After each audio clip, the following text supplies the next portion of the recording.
Hello, everyone. My name is Will. I'm the head of department for Comparative Literature and Culture.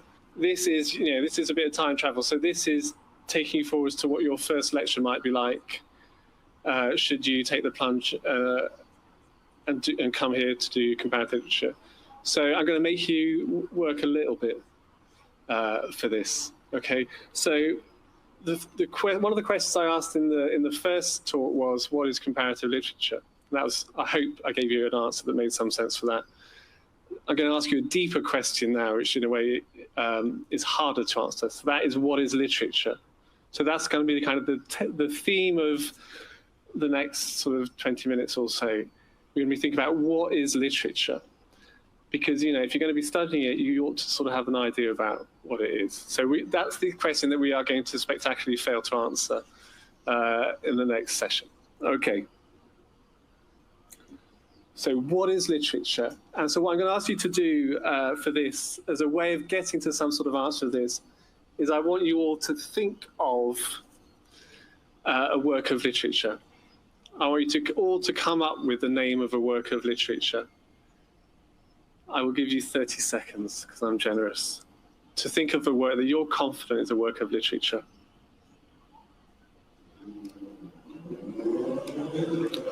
And this is exactly the first question. Sarah will have had this question when she was in my first year lectures. It's the first question that I ask of students. And it produces very interesting results that change over time. Have you all got one? Okay, who's going to be brave and start us off with the work of literature? The Handmaid's Tale. Let's have a look here. Right, this is very old school tech here. Handmaid's Tale.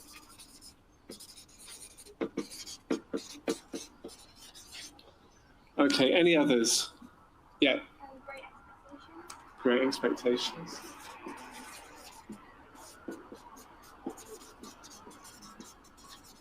Be nice to have a couple more. Jane Eyre? Yeah.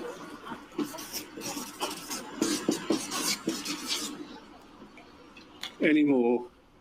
Yeah. So I can't hear you. Can someone pass that on? Pride and Prejudice. Okay. Sort of relayed message. Thank you.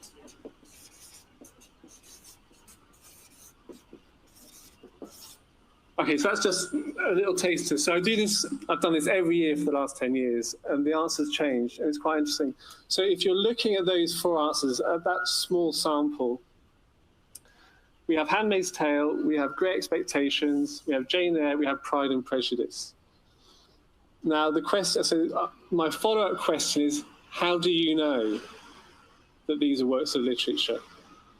What led you to choose these texts as works that you consider to be literature? How do you know?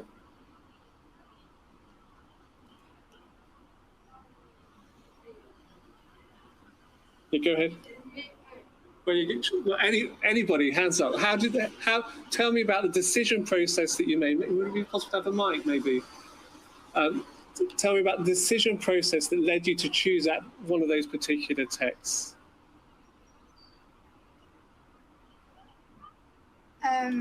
The fact that it's written from different perspectives. So, like Great Expectations from a Marxist perspective, which is written and makes it great literature. Okay. So it's a great read, and yeah. Thank you. Anybody else on why they chose the novel that they did?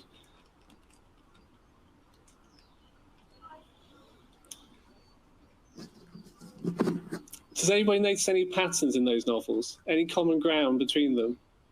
Yeah. Sorry, Sarah, can you come round?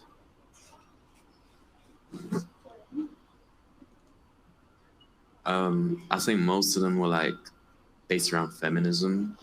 Yeah. So Jane Eyre, I've never read Great Expectations. Handmaid's Tale, I think there's a feminist aspect to that. Yeah. Okay, so absolutely. So it's interesting, yeah. So we have if you think about the patterns, it's only 4 texts, but think about those of you who didn't put your hands up and mention the text, think about the text that you chose and how you came to that decision. There's 3 out of these 4 texts are written by women. That's interesting. And maybe that's partly why you're thinking of, Handmaid's Tale is a feminist classic text. That connection between them is interesting. Are there any other patterns that anybody sees between those texts? What do they have in common? Yeah? If you just want to wait for the microphone.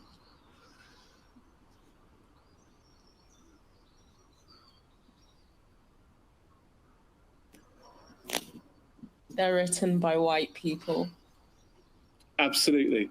Okay, so what this kind of question tests in a way is what we feel safe in the knowledge. When we think of literature, we think, well, what have I studied at school? That might be one thing. So our understanding of what literature is based on what we've been taught in schools. How many of these texts have been studied at school?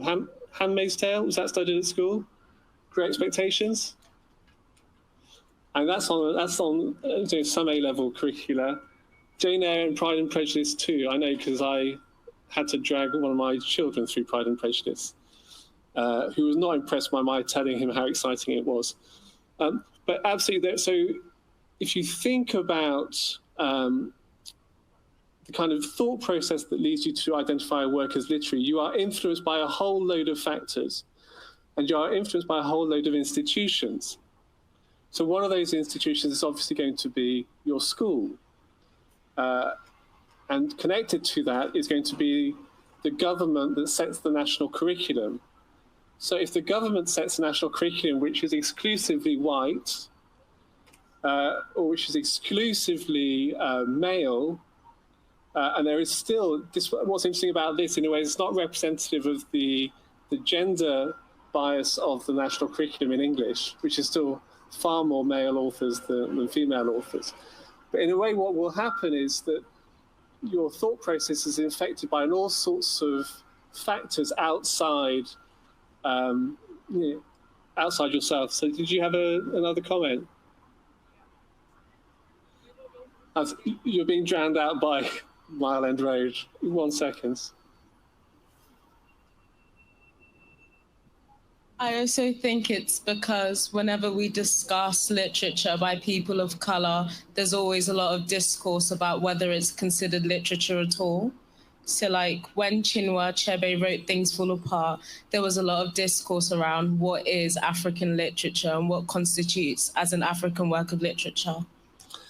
Yeah, and that raises a whole load of issues, doesn't it, I think? So it also, in a way, there's a danger of African literature being narrowed down to one thing. One would think of there are plural African literatures rather than just one. But Chinua Achebe in that essay raises a whole load of questions that that we're still wrestling with. And there is a sense in which it's a really interesting. If you haven't read that essay, I recommend it. So Chinua Achebe, his complaint, he argued that Joseph Conrad's Heart of Darkness is a racist text. And what's interesting about that is, and he makes a very persuasive case for racism in that text. And certainly it's a text that's depicted racism. But he makes a persuasive case. But what's interesting in a way is behind that case, what he's saying in a way is, this can't be literature because it's racist. So there's something interesting about that. So literature is not just a canon, an untouchable canon of writing. We have certain expectations of it.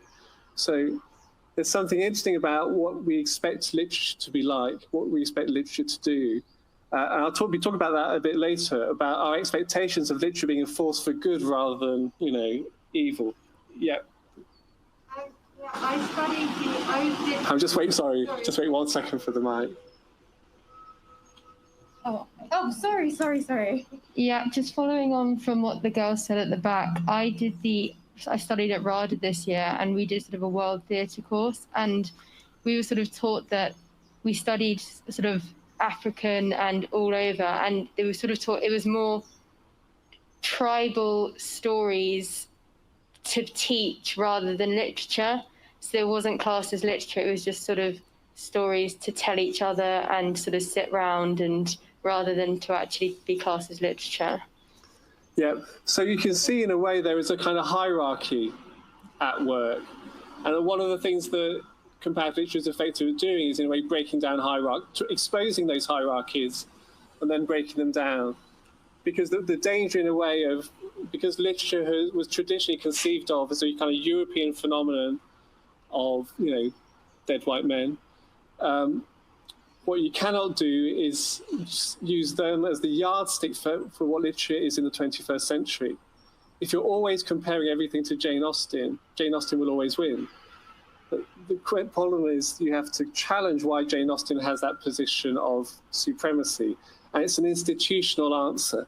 So just to go, if you think about if you think about who decides in the real world what counts as literature or not, there's a whole range of institutions that you have to think about.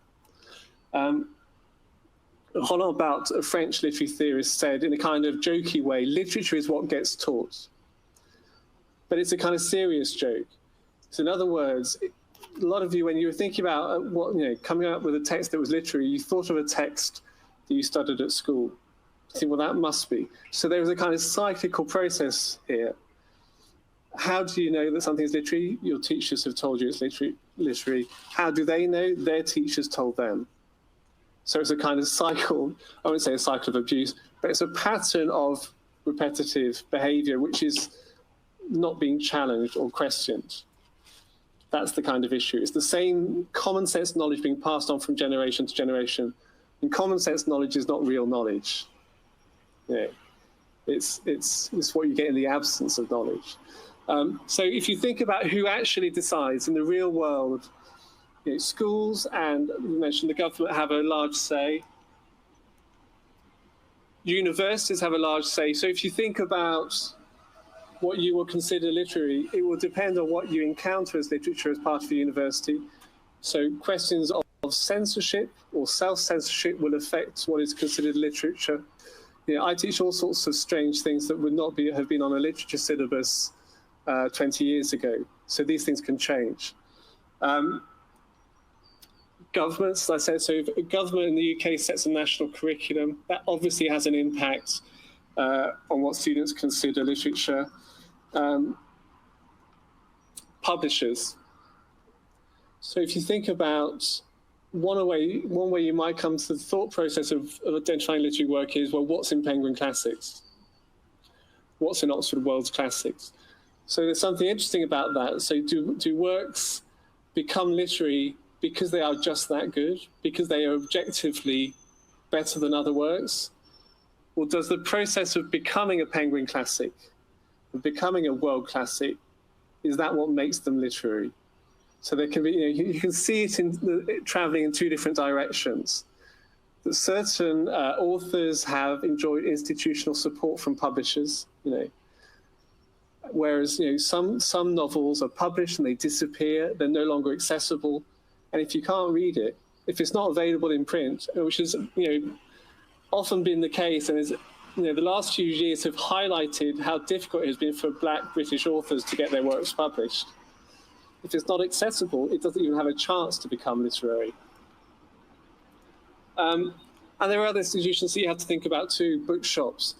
And it's not just whether something is stocked in a bookshop, it's where in that bookshop it goes. So if you think about your typical Waterstones, there will be like a classics section, maybe. There'll be a separate section for something like science fiction. There'll be another section for children's books. There'll be another section for romance novels. So there is a hierarchy at work in all those different things. So there is a sense in which literature is being kind of protected, or what's traditionally conceived of as literature is being protected by a particular label, and other things are being excluded from it. So there is far from a level playing field culturally out there. But in universities, things are changing. So, for example, one of the professors in comparative literature is a professor of children's literature. it's hard to have imagined such a position existing 20 years ago.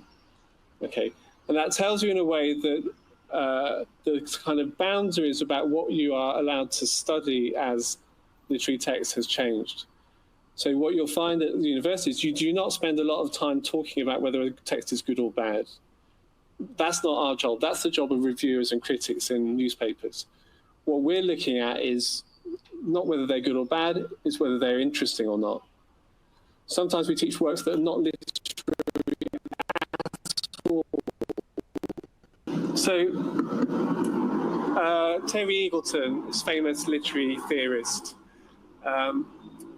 He wrote a book called An Introduction to Literary Theory, which is a very kind of, it's a particular view of literature and of literary theory. He's a Marxist literary critic, which is not very fashionable nowadays, but it was more fashionable when he wrote this book. And he came up with this definition of literature. He said literature was highly valued writing. So what's smart about that definition, in a way, is that it doesn't tell you who's doing the valuing. But it's implying that literature is the stuff that a particular culture or a particular institution thinks is important and places huge value on. So when something becomes a Penguin Classic, it's because it's perceived to have value. And that perception of its value is reinforced by it becoming a Penguin Classic. And the same thing applies, to a school syllabus, to a university syllabus, and so on. So if you go for the subjective view, you would say that literature is something that institutions create and mediate between themselves, rather than being anything objective. Does anyone have any kind of views on that, or whether literature is something which is objective or subjective? Is there something you could point to in a literary text that a non-literary text wouldn't have? Think about that, because I'm just going to move it on slightly. Just to think about this question of whether, and there's a bigger question here. So, as I was saying, Comparative likes to draw parallels between not just between literatures of the world, but also between literature and other forms of culture. This was a very famous work of modern art that caused a big controversy in 1917. It's Marcel Duchamp's Fountain. As you will realize, it is not really a fountain. It is a urinal. So this raises all sorts of questions. So this is a parallel question to the what is literature question, is what is art? And you can't ask that question without thinking, well, who decides? So there's different possibilities here, aren't there? So would you, hands up if you think that's a work of art?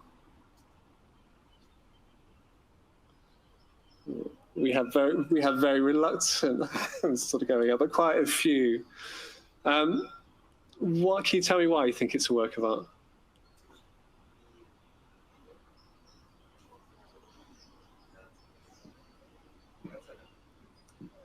Sorry, could you pass that other mic over? That one doesn't seem to be working. Hello. Okay. I think it's a work of art because art is subjective. Like, it's been kind of created and like presented to be seen. It's always been put in a gallery and stuff. So yeah, if we usually have like a direct view of what art is as a drawing, something really fancy. But obviously, like our standards, not standards, but like our views are changing to be more like inclusive, open-minded. So yeah, if the artist feels this is what they created, then who are we to judge, I guess, yeah. Well, that's exactly the question, is it? Who are we to judge? Do we get the final say? So you can see this different ways. There's different possibilities here. So one possibility is, as you were talking about, I think in a way, you're saying, if an artist decides it's a work of art, it's a work of art. So the literary parallel for that would be, if I decide, if I write something now, and for me it's literature, then I've decided, great.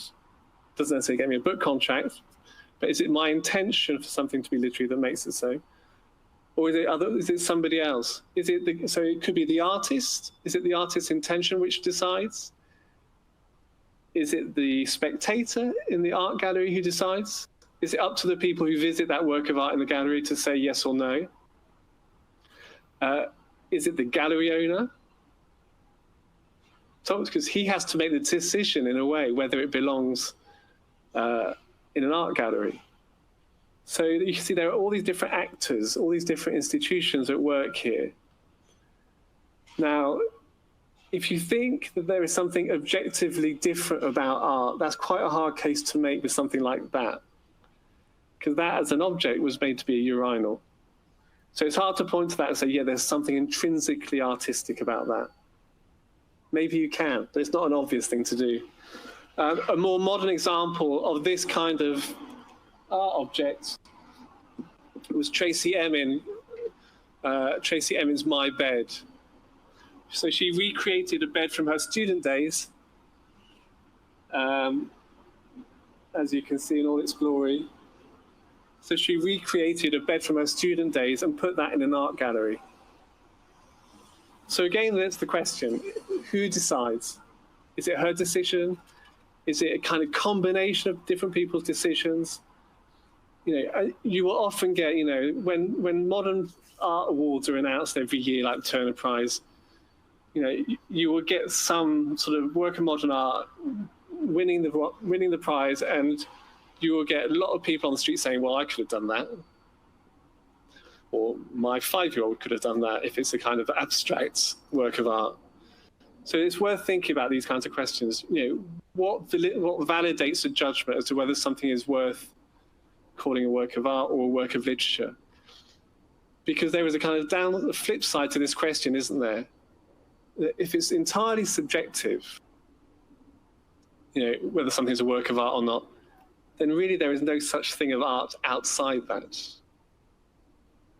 So what is considered art is just what everybody agrees at that time is considered art.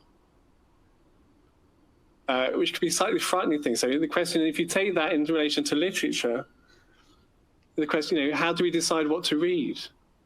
So things like canons, things like Penguin Classics, World Classics, they're useful because they reduce the choice.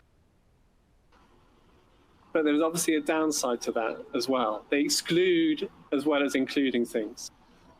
So that's one of the reasons why when we're thinking about art, when we're thinking about literature in terms of comparative literature, we are not making those judgments about whether something is better or worse than anything else. We're just thinking about what it tells us about a particular culture. And this work being considered a work of art by one particular culture is telling you something about the age in which we live. This would not have been considered a work of art in the 19th century. So what is it about the 21st century that has different rules? And one of the things that you'd have to say is there is a much more level playing field in certain respects. Not all, but in certain respects, there is a more open-minded view of what can be allowed into the club of what is an art. I'm running out of time, so I'll just go on to the last kind of question that I ask my first year students to think about, which is the biggest question in a way. What is literature for? It's the what's the point question. Okay, so this is quite an important question, and if as a literature student, you have to think of an answer to this. There must be a reason why you're interested in the study of literature. And one of the reasons why I suggest to students they should be interested in the study of literature is because literature has the power to change things, people, cultures. The stakes are high. So you might think, so the old-fashioned view of a literature degree is, well, I enjoy reading literature. I can think, 3 years reading books is quite a nice way of spending my time. In other words, the old way to see it was a kind of holiday from life. And if you think about the different ways in which we read, one of those is escapist. We read certain kinds of things to escape from the real world.